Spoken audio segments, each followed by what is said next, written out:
because it was an instrument that, if left open, could be used against the living. He tied the strap and slid the book under his mattress, where it felt less like a ledger and more like a heart that had been stitched shut. As he blew out the lamp, a sound followed him down the stairs, someone calling a name in a voice neither too young nor too old, and for a moment Jonah thought the sound might be a question meant for him. He listened until the sound was swallowed by the thick, steady breathing of the town.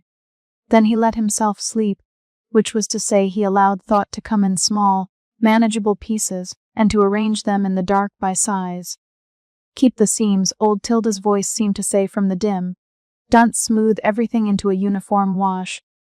When he woke the next morning his hands remembered the ledger like a limb remembers where to find a pocket. He took it out and read the names he had written. Home read. He placed a small check beside each, one for consent, one for follow-up. There were many customers he did not write, yet those he knew by the sound of their tread, by the way their shadows bowed in the afternoons. His role in the town gathered detail as dust gathers along a sill. It made him useful, and it made him lonely in the ways of useful things. The ledger was a practical object, but it had started to do something else as well. It taught him his limits. Every entry was a conversation between what could be repaired and what should be remembered. He practiced, silently, the small art of refusing certain bargains. He learned to say no when a mother wanted him to take away the fact of a son who had gone to sea and never returned. That kind of removal was not something Jonah felt he could put under his thumb. He could soften the nights, make the mornings less sharp, but the architecture of a life required an honesty he was only beginning to understand. He made his breakfast on a slice of bread and watched the quay. Somewhere down the pier a man cursed softly at a rope that had knotted. The town continued to live with its awkward, human rhythms. Jonah finished his meal, tucked the ledger back into its place, and folded the day ahead into the neat geometry of his hands. There were trades to be made, a bank of human weather to attend. He tied his string and took his bowl. He stepped out into the fog and toward the place where the docks met need. He did not know, as he crossed the stalls, that a conversation had started between old Tilda and a woman on the other side of the market about whether to recommend him more widely. He did not know that a pair of eyes watched him from over the fish barrels and made a note in a different ledger. He moved with the small confidence of someone who had found a way to be of use, and with the newly sharpened conscience of a person who had learned that use carries a cost. The town dressed itself as it always did, nets over shoulders, vendor calls like low chords, and Jonah folded back into it, ledger bound under his arm, a pen at his lip, ready to ask the right questions and, with luck, to keep the seams. He had, by the end of the day, the small satisfaction of having kept an old rule: trade what softens but keep what shapes. He could not promise it would always work. The ledger itself would be the judge of that. But the practice, the careful listening, the binding with twine, the slow notation had, for that day, made 2 pockets of weather easier to live with. That was not nothing. When he turned in that night there was a sound from the quay he did not recognize, a quick step on the rope bridge, and a voice calling not for a purchaser but for a friend. Jonah lay awake and listened to that call, like someone trying to make out a line of ship foghorn. He did not yet know that the voice belonged to a person who would begin to teach him what it meant to be seen without being made smaller. He only knew that for the first time in a while. The ledger under his mattress felt less like a weight and more like a question that might be answered one careful page at a time. The chapter closes on that poor, certain question: how to keep giving relief without being the cause of the forgetting such relief sometimes required. The ledger waited, patient as ever, for the next notation. Jonah had come to know the rope bridge the way a cartwright knows the grain of a piece of oak, by long use and by the small, practical attentions that keep it serviceable. The bridge itself was no more than a steadying chain of planks hung between 2 pylons, tied each season tighter to the posts as the weather tested it. and it carried as much trade as affection. Nets were passed over its rails, children balanced across it on the way to school, and fishermen leaned on its ropes to talk in the open air about storms. In the mornings the bridge caught the fog in filaments. Sometimes the rope was wet with a fine silver spray that muffled sound and made footsteps softer. Jonah liked the way a footstep there did not demand announcement. The bridge allowed for a kind of anonymity even when faces met each other every day. He found Mara on a Tuesday when the mullet came in thin and bright, and the fishmongers were filling boxes with a nervous efficiency that made the air smell of iron and citrus. She had tied her hair back with a square of cloth and wore the same rope bracelet that caught light at her wrist like a small anchor. Her hands were, Jonah thought, like the hands of those who work the docks, broad at the base, knotted in the knuckles, but not without a compact steadiness. She had a way of arranging her stall that made it nearly invisible that she was trying to command attention. She shouted prices the way a woman might call to a neighbor. There was no performance in it, only a need that was plain and understood. Jonah paused a few planks away, his fingers pressing a little tighter against the slim notebook he kept in the breast pocket of his coat. He had meant to pass by. The ledger, with its neat rows and the cautious sin of each entry, had been on his mind all morning, 2 trades to note, 1 coin to tally, a single correction. But the sort of small, unplanned kindnesses were not things he could resist entirely. He stepped forward and touched the coil of rope that lay beside Mara's stall, the cord damp where it had been looped round her hands for a morning's use. "You tie it wrong," she said, not looking up. Her voice had a practical bluntness to it, as if she were commenting on a knot rather than on the shape of his intentions. It was the sort of remark that immediately required correction. "I didn't tie it," Jonah said. He adjusted his position so he could see the loop properly. He had always been good with small things that had to be made right. "It'll fray if you drag it over the plank like that." "You'll be running my stall next, then," she said, which could have been an accusation and was not. It was closer to a test. Jonah took the rope and began to smooth its curve with quick fingers, the way he smoothed his ledger's ink when it threatened to run with damp. Mara watched him as if she were measuring whether he would finish what he had begun.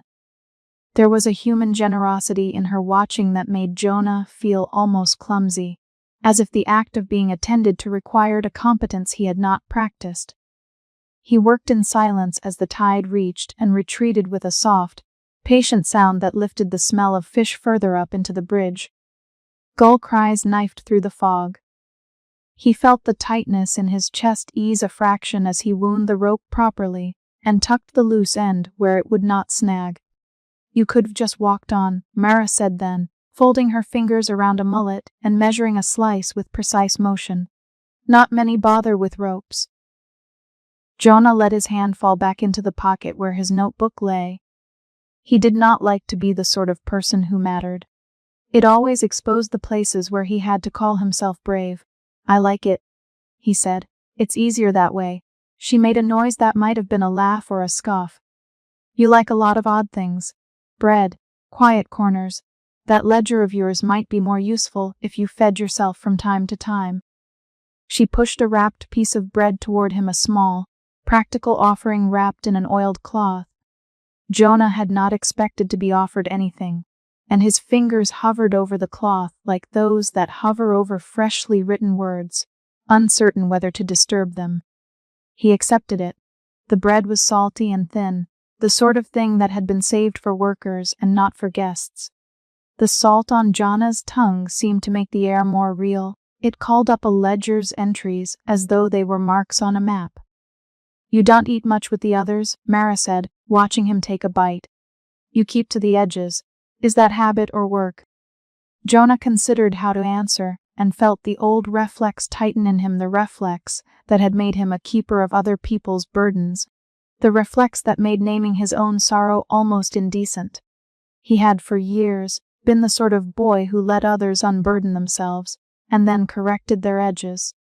It was useful, it was clean, and it kept him at a respectable distance from his own trimmers.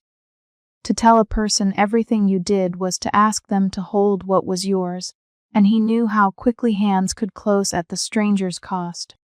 Both, he said finally, which was not really false. Mara did not seem satisfied with that answer. She leaned on the stall with an elbow and regarded him with an evenness that felt a little like the sweep of a net, no pretense, only steadiness. Both is a tidy word, she said, but sometimes tidy is a form of pretending. My brother used to call tidy things polite lies. Jonna found himself looking at her more directly then. Curiosity tugged loose. Your brother? He asked. He had seen enough of the town to know roughly where a family story could be stopped or could be let loose like a current. Ben, she said. Ben Kell. He went out one spring and didn't come back. She folded a rag over the fish she was packing as if to conceal something private in the public motion of her work. It wasn't a storm that took him. He wasn't dragged down by nets. It was smaller and quieter than that.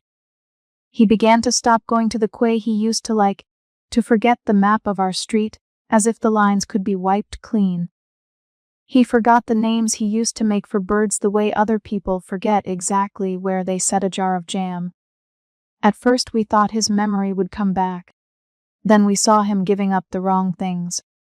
She paused and Jonna watched the smallness that passed over her face, an almost clerical grief that had been sorted and folded by habit into something she could carry daily. He felt, as if by muscle memory, the tug of his own ledger against his ribs, the place where keeping other people's regrets made him useful and allowed him to avoid naming his own. Did you trade for him? Jonna asked before he could think to soften the question. He asked with the bluntness of someone trained to the practical what-ifs. He did not mean to intrude, and yet the question was already a small lance. Mara looked at him as one might look at a seam that has been unpicked by a clumsy hand. We thought about it, she said. There was a man some distance off that people say can make things lighter. People will go to him to mend things that matter to their days. But I saw Ben after some of that easier forgetting had taken place at the dock. A different Ben had come back to the house and look at the same chair and call it by another name. It was as if the thing he loved the most had been given a softer edge and then gone entirely. She stopped and pressed the palm of her hand to the rope beside her, as if the motion itself would secure whatever unfinished sentence hung in the air. I won't let his laugh be traded away because I can't stand the sound of myself pretending it's all right when it isn't. Jonna tried to imagine such a laugh, and felt how absurd it was that some laughs had a gravity so particular they could anchor a person. He had always thought of laughter as a thing that people made to lighten a room. To hear it described as an anchor was almost too honest for him. He put his hand against the rope where her fingers had rested. It smelled of salt and oil and the memory of hands. You keep things for people, Mara said then, and her question came softer, not quite an accusation.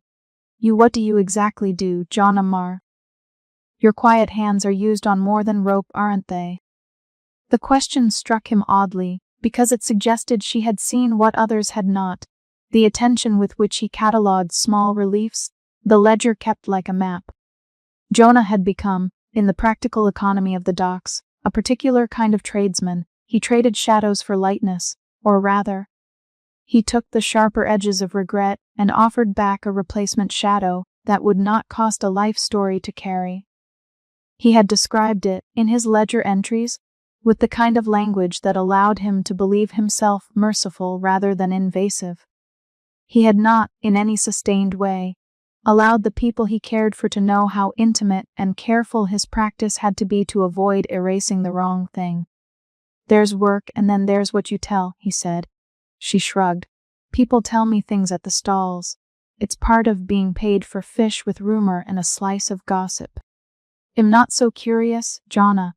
I don't need the ledger. But I will say this, if you make something lighter, make sure it is the thing that caused the weight. If you take away a stone that the house leaned on, that house may lean differently but also it may fall. Jonna thought of old Tilda's cautions how, when he had first started, Shed told him not to trade away the shapes that made someone whole.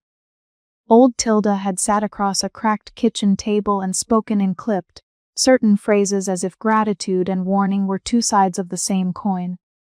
Jonah had nodded and written both in his ledger, but he had done the work of his hands with a focus that allowed the ledger to remain a ledger rather than a moral balance sheet. To hear the same thing voiced from Mara, whose life was otherwise occupied with nets and coarse bread, made the warning heavier. They ate with the kind of casual silence that comes from sharing work rather than telling stories. Jonah broke off another piece of the bread Mara had given him and handed it back to her wrapped in the corner of his coat. When the bread was gone, she picked at a bit of salty cheese and told him about the mornings their father had left before the sun rose, returning with a saddle of fish that took 2 boys and a woman to carry in. There was an intimacy in the exchange that neither of them allowed to be named, no promises, no declarations, only a stocking of small, dependable facts. Jonah straightened a few more ropes at Mara's request, the motions practical and quiet. When a boy ran past and bumped the edge of the stall, Mara barked at him in a way that was part parental scolding and part stand-in for a temper that had nowhere else to go. Jonah felt he was learning the rhythm of someone else's sorrow, and that this learning was at once a relief and a hazard. At one point, Mara fished an old scrap of cloth from under a crate and tied it to the rail as if to mark a place for someone who might return. "It's for Ben," she said. "He liked to watch the way light hit the water here at noon. If he ever comes back, hell no, I thought enough of him to keep the noon place waiting." The action was small and precise, and seemed to Jonah the purest kind of stubbornness, the refusal to let absence be neat. Jonah wanted to tell her about the ledger in the pocket of his coat, about the careful, almost solicitous way he learned the shapes of other people's sorrow before choosing what to remove. He wanted to tell her how he had once smoothed the edges of a widow's memory, and had watched the thing that made her a mother sharpen into absence. He wanted to confess and be forgiven for the usefulness and the harm of his hands. He wanted, as well, to tell her about the sensation he felt sometimes at night when he closed his notebook, a small, precise grief that had no home and that kept him from sleeping more than hunger. He did not tell her those things. Instead, he said, some people need a quieter house, which was not wholly untrue, and which left open the possibility of thought rather than statement. Mara took it as a sort of answer and nodded with something like approval. When old Tilda hobbled by later, wrapped in a shawl even when the morning had warmed, she called up to them and offered a small, sheaf-like recipe of herbs in exchange for a fish bone. Old Tilda's presence was like the quiet reminder of precedent. She had watched many trades made poorly and well, and people took her counsel in the way one accepts a bench by the quay. She did not look at Jonah as much as she looked at the conversation, and Jonah felt both possessed and oddly seen by the manner of her attention. You keep him honest, Mara, old Tilda said. We need people who ask the right sort of questions. If not the questions, then at least the company. He'll tell you later when the ledger weighs him down enough to share. Mara grinned and shook her head. It's not my promise to keep. She turned to Jonah then, and for a moment the bridge felt like a small amphitheater where the two of them were the only audience. Promise me one thing, she said. If you ever make someone lighter, don't call it mercy for yourself. Call it what it is. Call it a trade. Make a noise for it. Let someone else be in the room when you do it. The request was simple and honest and carried the risk of a kind that Jonah had always avoided, the risk of being known in a way that required reciprocity. He felt, oddly, like a person caught with a cold in public, the sudden awareness that something unacknowledged existed within him, and that someone might ask him to account for it. I'll try, Jonah said. The words felt small and inadequate. I try to make sure nothing important goes. You don't get to be judge and locksmith and jury all at once, Mara said. That's a lot of hats for a small head. She laughed without malice. But you'll do what you can. You always do. Jonah watched her pack up the rest of the fish with an economy of motion that made the bridge seem, for a breath, like a civilized place.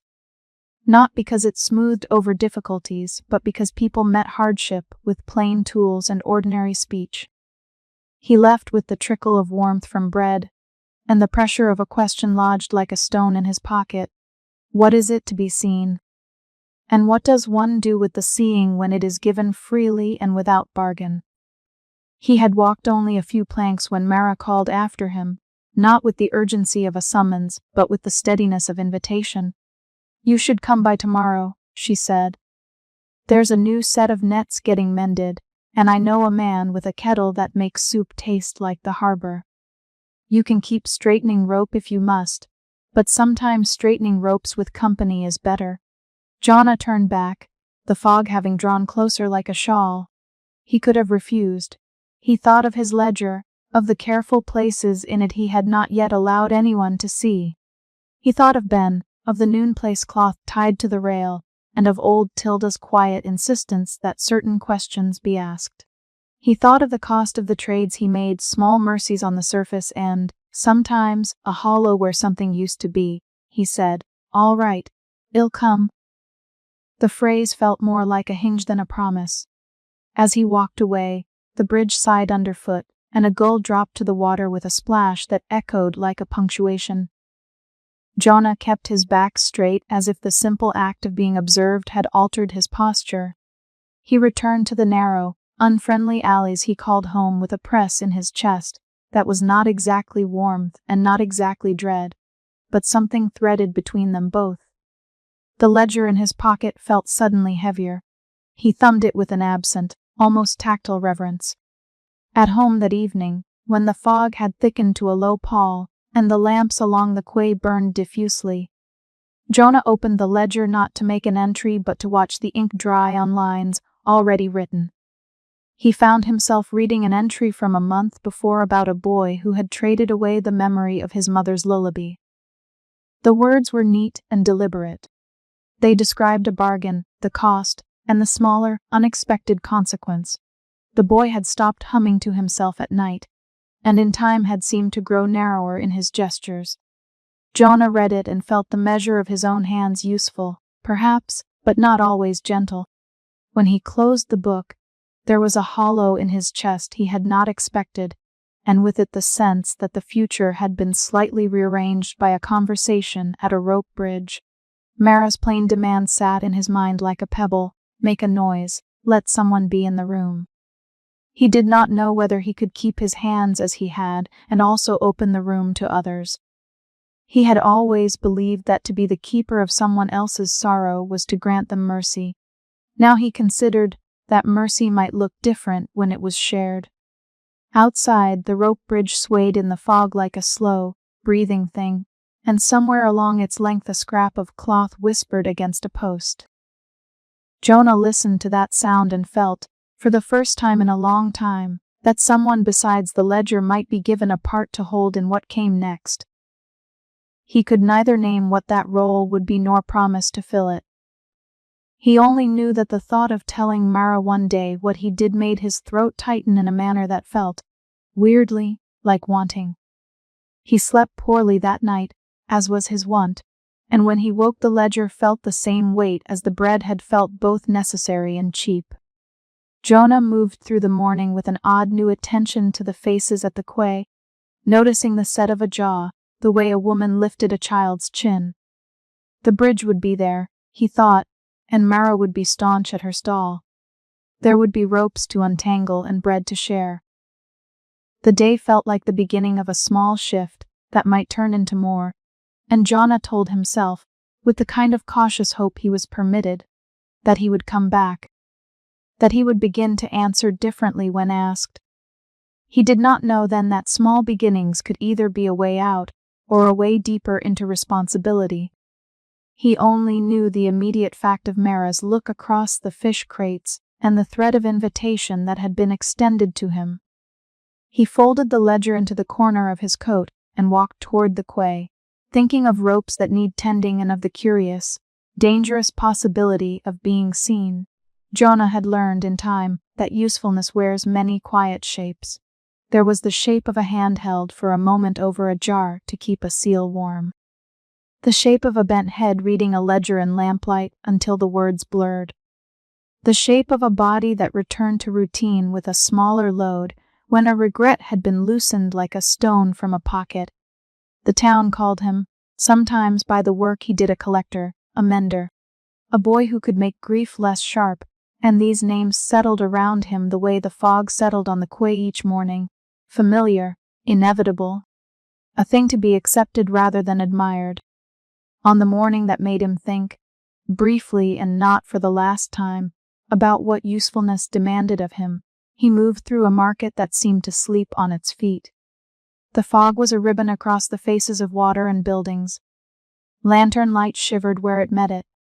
Jonah's hands fit into their small rituals as if they were parts of him. He checked jars' corks, pressed a strip of oilcloth until it puckered neat, opened the notebook at the page that had a careworn column, names, dates, a shorthand for the shape of each regret.